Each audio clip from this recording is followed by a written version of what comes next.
Good morning. Welcome to this oration, a very, very special segment as far as Rishikesh and me are concerned. As you know, Dr. Rishikesh Pai and myself, Dr. Rishma Pai, have had the privilege of being past presidents of this fantastic organization, ISAR. And we really believe very, very strongly and passionately in this organization, have done our best to take it to higher heights, as does every president who comes in, really puts in all they can to lift this organization to even greater heights. And because of this organization, because we are here, we have had the ability to actually make our small presence on international platforms as well. Because of ISAR, we have been able to represent ISAR at the American Society of Assisted Reproduction, the International Federation of Fertility Societies, ESHRE, only because of this organization. So we are full of gratitude to the platform that has been given to us through this ISAR. And because of that, Rishikesh and me wanted to give back a little bit, and so we initiated this oration in our name, so that long after we are gone, maybe somebody will remember us. So today, it's an extreme privilege for me to have my dear, dear friend, ISAR President-elect, and of course, FOXI President today, Dr. Sunita Tandulwarkar, giving this oration. So we all know she's a super fabulous speaker. Her talks are mesmerizing, and you will enjoy the next few, maybe half an hour, 45 minutes, during which she'll be giving this talk. Would anybody else like to introduce? Sunita, you need a formal introduction. No, this is an oration. I don't need. Thank you so much. Can I have my slide?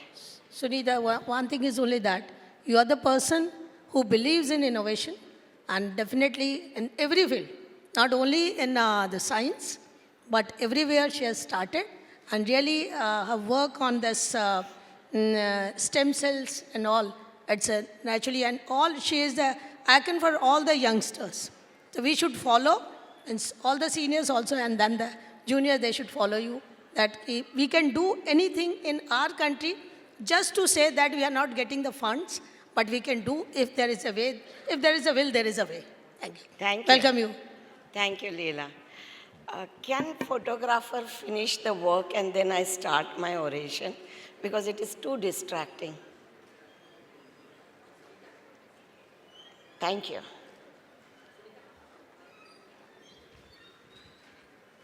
Can I request all the photographers, please be seated. Good morning, everyone. It's such a great pleasure to be at ISAR annual conference. I need to congratulate hugely Dr. Amit Patki, our ISAR president, the most dynamic man here, and the way Rajul Tagi has helped and curated such a fantastic program, Venu, everything. Thank you so much. And the cherry on the top is getting an opportunity to deliver Dr. Reshma and Rishikesh Pai oration. Thank you, Reshma, for creating this oration to get an opportunity to President-elect. I know you will be upset with the photograph, but this is the best photograph I had in my collection. So, thank you so much, everyone. In science, what is important is we need to modify and change our ideas as science progresses. The way we used to do ART 30 years ago, 20 years ago, 10 years ago, and today has to be absolutely evolving. So ovarian regeneration, where we stand today with this ovarian regeneration, are we moving? Where is the world? And where are we? How the thought process should come, and that's why today I'm speaking on restoration to enhancement, novel therapies in optimizing eggs, in decreasing ovarian reserve. So when it comes to decreasing ovarian reserve, I think just Peter also had this slide of quality as well as quantity. His topic on stimulation, how to optimize, was fantastic, and I thought that was the best to be before your oration. So when it comes to the decreased reserve, what things come in my mind is how do I optimize the quality and how do I optimize the quantity. I'm not going to talk anything from stimulation onward. I think we just heard it beautiful. Before I stimulate, how can I help the couple? So let's talk about the quantity. You all know the quantity, three things which I do is autologous bone marrow derived stem cells, PRP, and now we move on to PRF. So what are these stem cells?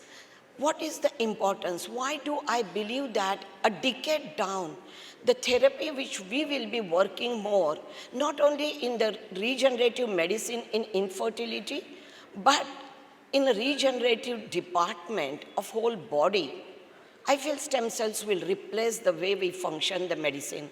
Gene therapy is another which I feel will evolutionize and the way future medicine will lead into.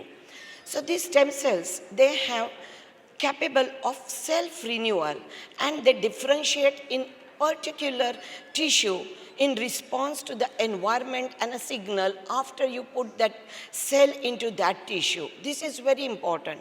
The therapeutic effect of stem cells are mediated by homing, then the differentiation, and of course there is a paracrine activation. So what happens is when you inject the cells, the surrounding cells, they create the physiologically active chemicals. They may be cytokine, they may be growth factors, they may be regulatory factors, but this is what happens. When you put in the stem cells in this, you have so many signaling going on in the ovary where we are talking, but in any organ you put in. So what is important is anti-apoptosis as well. It will stop that. Of course, there is neoangiogenesis, which is a very important role, which helps in even for the other degenerative diseases. So this signaling, which gets stimulated, plays a very important role. How do the stem cell function? It is the exosome secretion. We all know exosomes you can prepare from any fluid. In India, as such, exosomes are allowed only for the hair and skin therapy. You don't have a permission for any therapeutic use. That's why we use the stem cells, which works with the exosome secretions. And these exosomes, what are these exosomes? These are the small extracellular vesicles, and they transport this mitochondrial RNA or microRNA function. They help us for a cell-to-cell communication. Now, several therapeutic approaches, I'm not going to go in detail. It is established that the autologous stem cells can differentiate into the primordial germ cell and they can form the haploid gametes. There are considerable evidences for over last 15 years. If you see on clinical trials, you will find them. So how do we mobilize these stem cells? Stem cells can be taken from bone marrow, from adipose tissue, from dental pulp, from everything which is allowed in India, not the umbilical cord. But basically what we do is, in our center, we take the stem cells from the posterior iliac bone marrow. Initially, we used to take 100 cc, now we take a 200 cc up to, because usually these are the middle-aged women and you get abundant bone marrow because per cubic ml, its volume has important. And I don't have to say, you all know India's first stem cell or the world's first at the age of 45 on 16th April 2018, which I wish to make it a regenerative day in India. These stem cells and many citations with your publication on stem cells.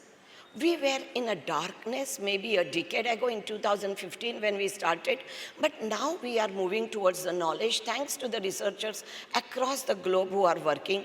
But still, the unanswered question is when the effect will be seen, and once it's seen, how long it will remain. Why I'm telling you that when 35% of our failed patients, we found few of them getting naturally conceived. maybe after 18 months, 24 months, indicating the stem cell, the signaling can keep on working for a long.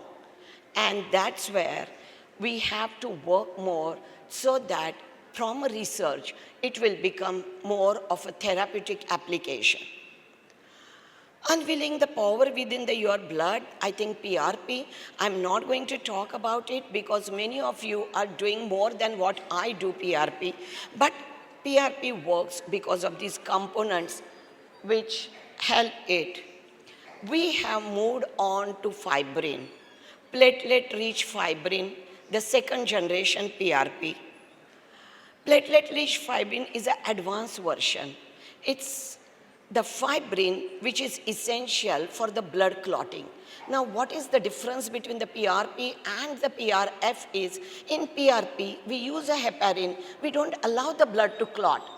And we all know that it is the fibrin which has a store of a platelet, and in PRP, we don't allow it to form. So why PRF doesn't become so popular as it should be?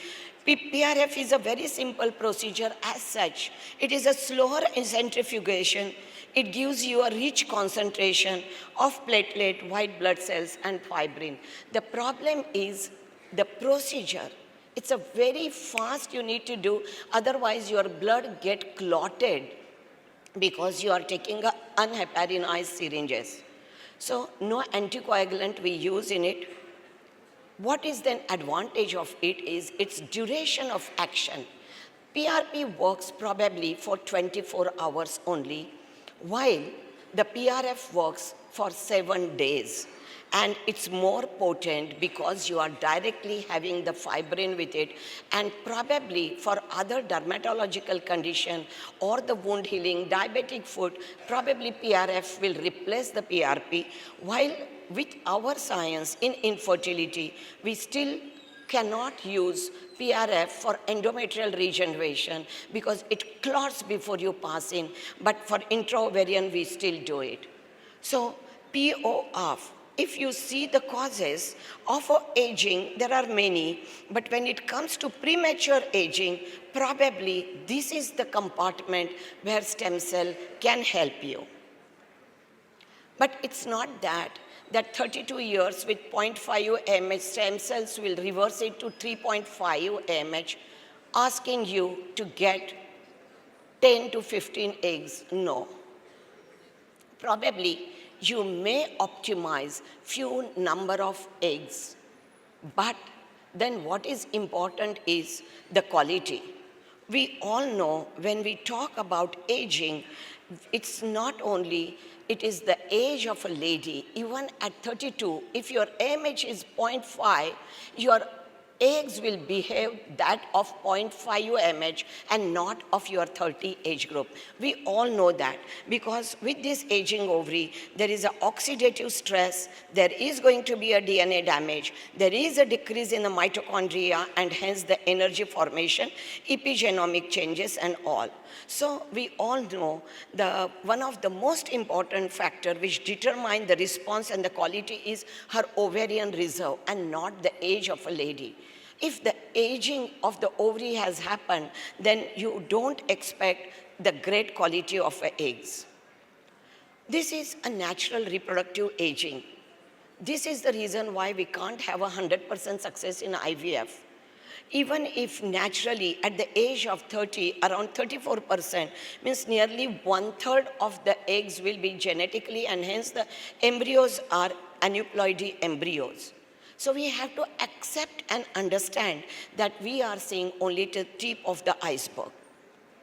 So when we talk about the egg, the oogenesis, the quality what we want is, we all know it is the ATP, it is the energy-driven process. The formation of egg will take 120 days. And what is important is last 85 days are very crucial. Error can happen maybe then couple of weeks before your ovulation is happening. So you understand that the energy in the oocyte is so damn important. It is these mitochondria, it is these energy at the right time will help to make it genetically robust oocyte.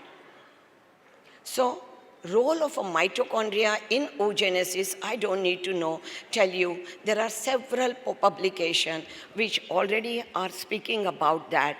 When the oocyte mature, what you need is a good amount of shift of energy. You just see at the antral and the graphene, at the ovulatory follicle, the amount of energy needed goes 10 folds high, and that is very important. So what happens in aging is there is a decline in an antioxidant defect. There is an increase in oxidation of the mitochondrial DNA, and there will be a dysfunction. So this is a very simple diagram I want to explain to you. Why mitochondria, why this energy is needed. You see, at the time, the cluster, mitochondrial cluster, comes around the gene spindles. And if there is a right burst of energy, there will be equal meiotic division, and you will have a genetically healthy oocyte. But any time, if there is a decrease in this mitochondrial volume, the quantity, decrease in the energy, you will see asymmetrical division. So there happens the non-dysfunction. And that is why this egg quality is not going to give you healthy egg.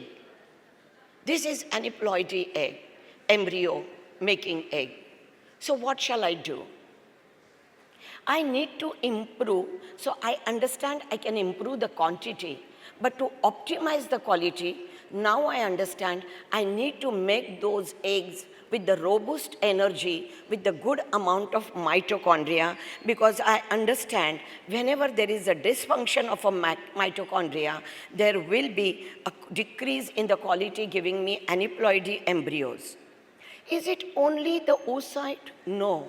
The energy also, if you see, if there is a decrease in the mitochondria, if there is a dysfunction of a mitochondria, even the oocyte granulosa complex, their cross dialogue doesn't happen well. The fertilization, the implantation, the growth, every place you need this energy, and it's not. I think Peter, in his one of the slides, did mention about the mitochondrial infusion. This where Jonathan was the first one. What they thought is, can we just push the mitochondria inside the egg? I optimize the egg quality, and I can get a pregnancy. He got the pregnancy. But several other, they failed. Not only that, it's a very complicated. When we talk about the procedure or the method which can be performed in everyone's lab, in everyone's clinic, in day-to-day application. And this is not going to be possible. So we do understand, can I give a mitochondrial nutrients then to reduce the risk of cytoplasmic fragmentation and chromosomal anomalies?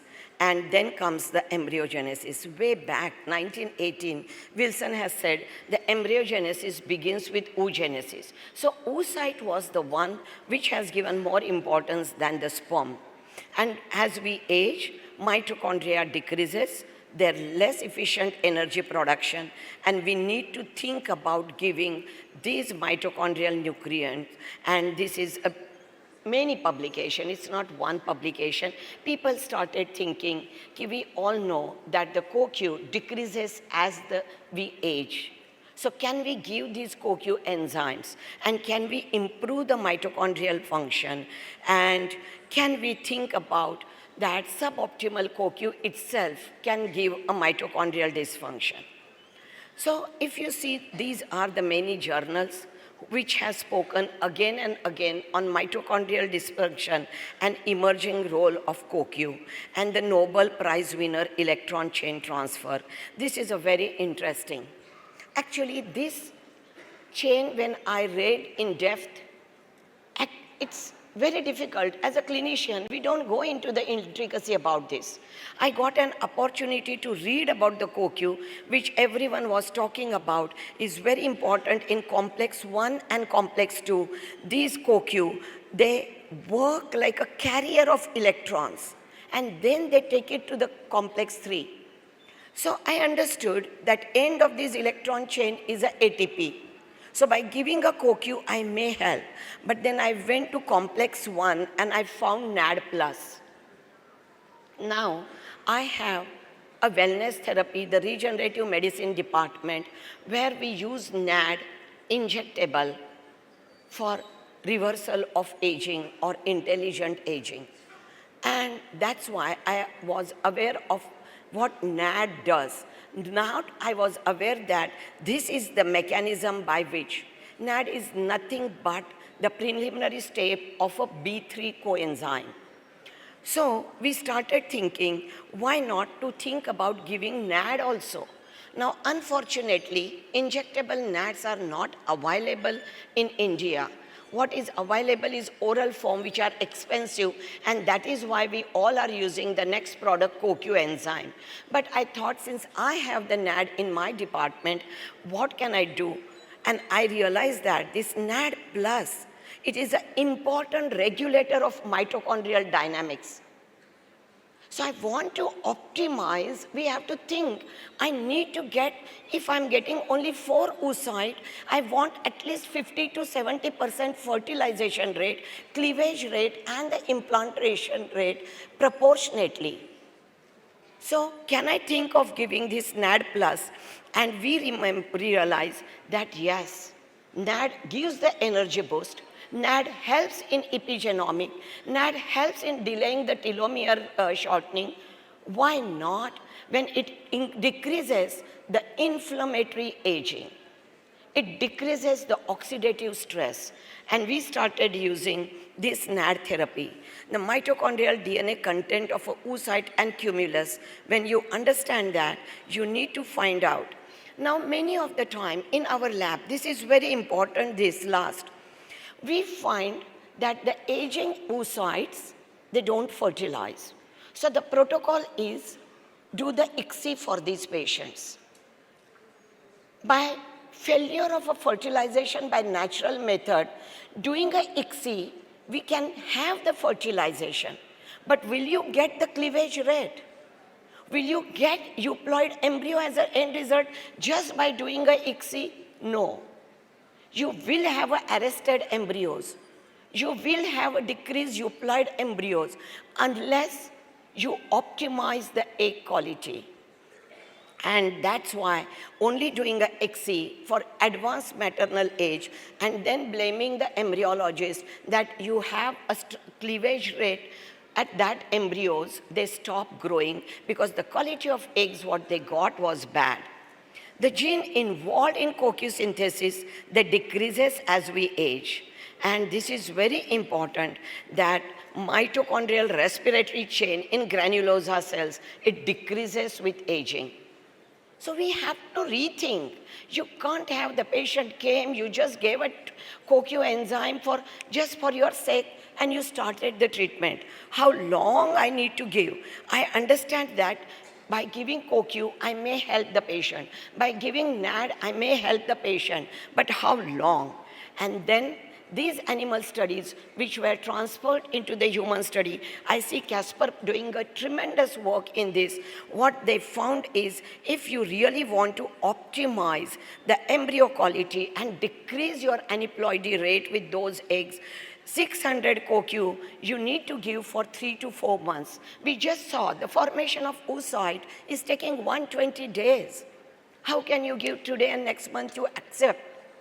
It is very important that you give minimum 3 to 4 months of these precursor to optimize the egg quality. And that's what we do. If patient is not ready for an egg donation option, what we do is we do the stem cell therapy, we start them CoQ, we give them injectable NAD therapy as well, and in 4 to 5 or 6 months, we optimize, and then we start thinking about, of course, patient can keep on trying naturally during these 6 months, because if only egg reservoir was her problem, her tubes are normal, her pelvis is fine, the semen analysis is fine, definitely she is going to see natural result.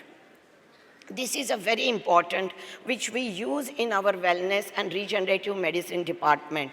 Ubiquinol, it declines with the age. At the age of 20, if you have full By 20 years, it becomes half. Another 20 years, it becomes another half. By 80, it is decreasing. So by 40, 35, 40, not for the oocyte, but I'm telling you, for the wellness, I take NAD therapy because I don't want these levels to go down, because I learned that the epigenomic changes will happen. We all know epigenomic changes are the precursor of cancer, even if you don't have genetic predisposition. So I want today everyone to think differently when it comes to inflammatory aging of your patients or yourself. So supplementation will help it. CoQ group, what are the various publications? They found increased fertilization and more high quality embryos. They have found that it increased the ovarian response and improved the quality in young, low prognosis patients with low reserve. And they also found that follicular fluid oxidative metabolism and the oocyte quality, especially in elderly patients, has optimized with it. And then there are several publications, Fertile Sterile 2020, beautiful, I love this publication, again by Casper, saying about not only the rate of aneuploidy, but clinical pregnancy rate. So friends, when the patient of a decreased reserve comes, how much time do I have? I think I'm over. So I'll just stop it, Amit, don't worry. What is important, one carry home message I want to give you is, when the patient, infertile couple comes and you find decreased reserve, just think beyond yourself. Think, how can I optimize what you need for a pregnancy is the egg, sperm, and a uterus. She has a uterus. She got her partner with the sperms. How can I give her good quality eggs? It's not just the eggs.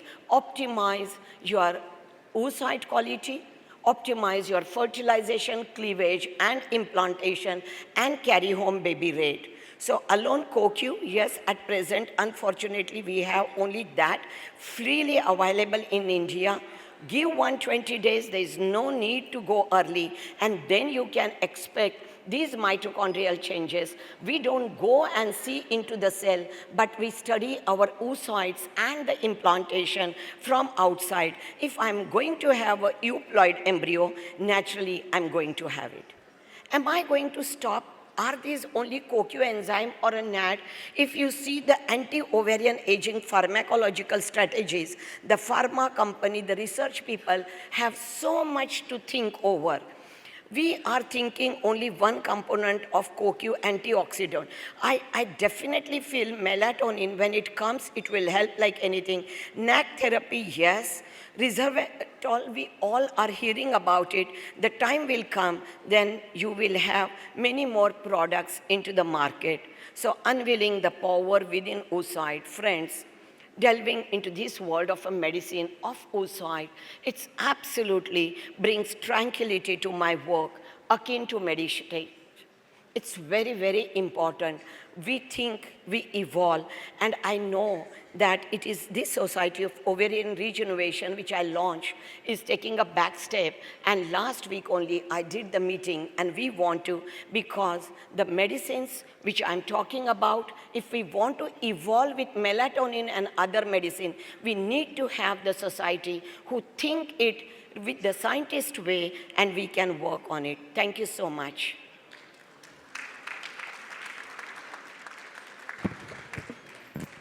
Thank you very much, Dr. Sunita, for this excellent presentation.